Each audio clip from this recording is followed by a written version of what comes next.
Imagine the scenario for a moment. Someone so profoundly disliked, so condemned, that a sacred text actually names them directly while they're still alive. Hmm. And then everything foretold about them comes true, exactly as predicted. It's quite a story. It really is. And that's exactly what we're diving into today, Surah Al-Lahab. It's Mm, also known as Al-Masad. right. Short, yeah, but incredibly powerful. Mm.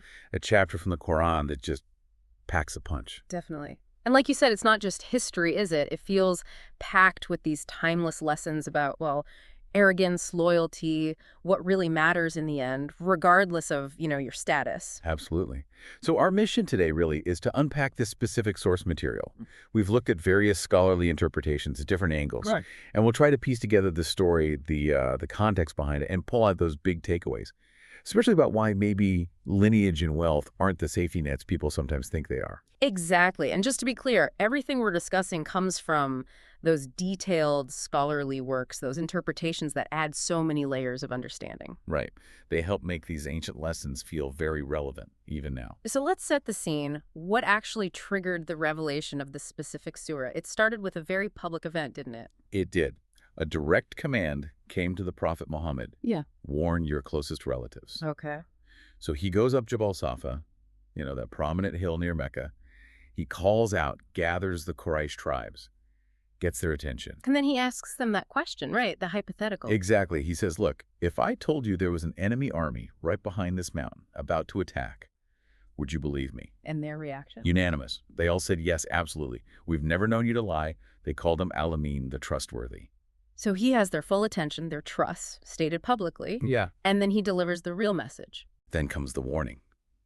He says, I am a warner to you, sent ahead of a severe torment.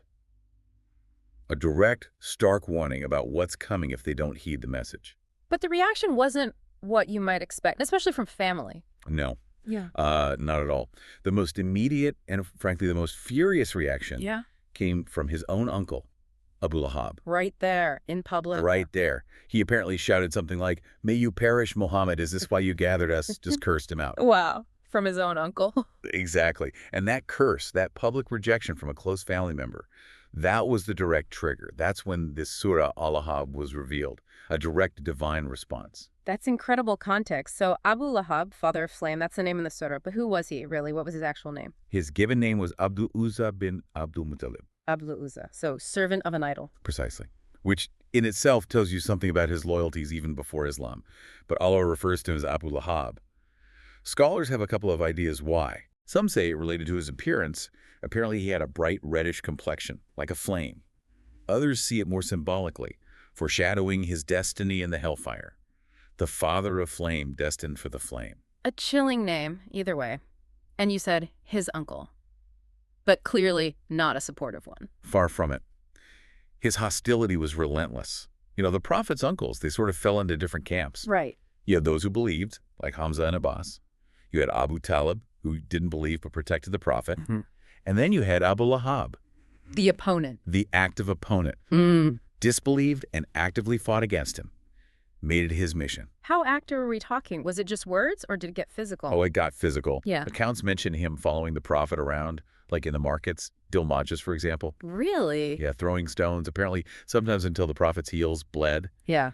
and constantly slandering him publicly, calling him a liar, a sobek, someone who abandoned his roots. Which is just, wow. Especially after just saying they'd never known him to lie. The irony is stark, isn't it? It shows the depth of his hatred, willing to contradict himself just to attack the message. And underlying all this was this sense of invulnerability. He thought he was untouchable. Completely. Yeah. He seemed absolutely convinced that his wealth, his status, his many children, what the surah calls makasab, what he earned, would somehow shield him. Like a protective shield against any consequences, divine or otherwise. Exactly. He put his faith in his worldly possessions and status. But then comes the surah. The divine verdict arrives. Verse 1, Tabat yada Abu Lahab, may the hands of Abu Lahab be ruined. Why the focus on hands? Well, hands are typically how we act, Yeah. right? How we carry things out. Sure. He used his hands, metaphorically, maybe literally, to harm the prophet, to oppose the message. So it signifies the ruin of his actions, his efforts, but it doesn't stop there. There's more. Yeah, the verse continues with Tab, and he is ruined. It's not just his actions, it's his entire being. Total condemnation, repeated for emphasis. And then the prophecy, the really specific part. Sahas lanar naran tatalahab. He will enter a blazing fire. A direct statement about his ultimate end. A fire possessing flame, emphasizing the intensity. And this is where it gets, well, miraculous, really. Because he was still alive when this was revealed. Exactly. He lived for, what, another 10, maybe 12 years after this sort of came down? So he had every opportunity to Disprove it. All he had to do was say the Shahada, declare faith. Even if he didn't mean it in his heart, just saying the words would have seemingly contradicted the Quran. But he never did. Never. He died a disbeliever, exactly as the Quran foretold. It's considered a massive proof of the Quran's divine origin. He had years to undermine it, and he couldn't or wouldn't. Even his contemporaries, who were masters of Arabic, never challenged the wording or its implication. And his death itself Yeah. wasn't exactly dignified, was it? No, far from it. The accounts are quite grim. He died about a week after the Battle of Badr, which, by the way, he skipped sent someone else in his place. He contracted a disease called adas, described as like a plague, highly contagious, caused a terrible smell. Oh, dear. And get this, his own sons were apparently so scared of catching it, they left his body unburied for 2 or 3 days, just rotting. His own children? Yes. Eventually, they hired some people to deal with it, and even they wouldn't touch the body directly. They supposedly poured water on it from a distance and then pushed it into a pit with sticks or wood. What a humiliating end for someone so arrogant about his status. Utterly humiliating. A stark contrast to the honor he thought he possessed. Now, the surah doesn't just focus on him. His wife, Jamil, is mentioned too. She wasn't just standing by, was she? No, she was definitely a partner in crime, you could say. Her full name was Arwa bin Harb. She was actually Abu Sufyan's sister. A powerful family connection there, too. And the surah calls her Hamalat al-Hatab, the carrier of firewood. What does that mean? It's interpreted in a few ways, all pointing to her active hostility. One interpretation is metaphorical. She carried firewood by spreading slander, fueling discord, igniting hatred against the prophet, like adding fuel to the fire of conflict. That makes sense. Like a troublemaker. Exactly.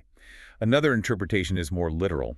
Some accounts say she would actually gather thorny branches, bundles of rough wood, and scatter them in the prophet's path. To physically harm him. Yes, especially at night, when he walked to the Kaaba for the dawn prayer in the dark.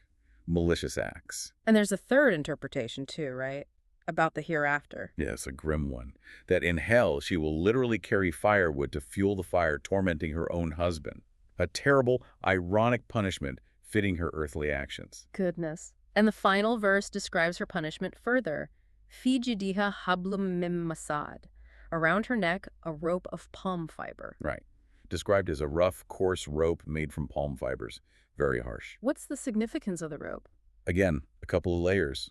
It could be the very rope she used in this world to carry those bundles of thorns and firewood. Her tool of malice becomes her instrument of punishment. Oh. Or it could symbolize a chain of fire in hell. There are accounts that she owned a very expensive, ostentatious necklace. And she apparently boasted she would sell it, use her wealth, to fund the opposition to Islam. So that worldly finery used for evil is replaced by this harsh rope or chain of fire. It's all incredibly vivid. So, stepping back from the specific story, what are the big lessons here? This deep dive really pulls out some fundamental truths. Definitely. One of the most striking is the contrast it draws between lineage and faith.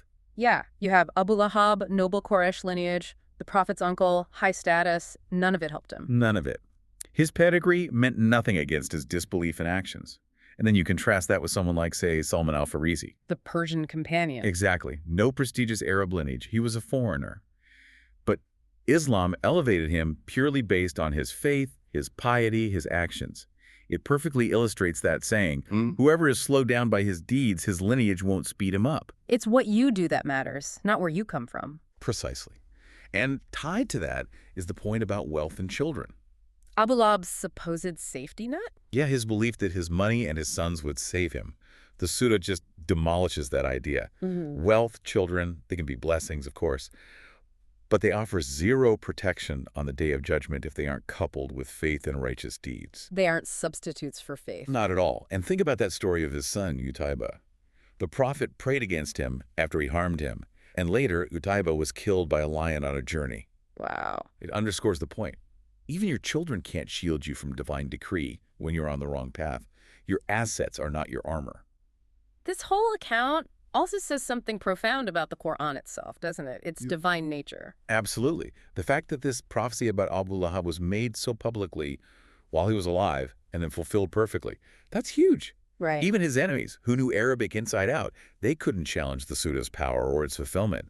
It points to something beyond human authorship, that quality of nur, or light, that guides and illuminates. And it shows Allah's direct defense of the prophet, too. Yes, it wasn't left to human arguments or time to vindicate him. Allah revealed verses directly condemning his abuser. There are even stories, like Jamil coming to confront the prophet, furious about the surah, but Allah apparently made her unable to see him even though he was right there. Divine protection. Exactly, shielding his messenger. So ultimately, it all circles back to what's inside, doesn't it? It really does. The core message seems to be, Allah looked at your heart, your intentions, your actions, not your family name, not your bank balance, not how you look. Your character is your currency, in a way. That's a good way to put it.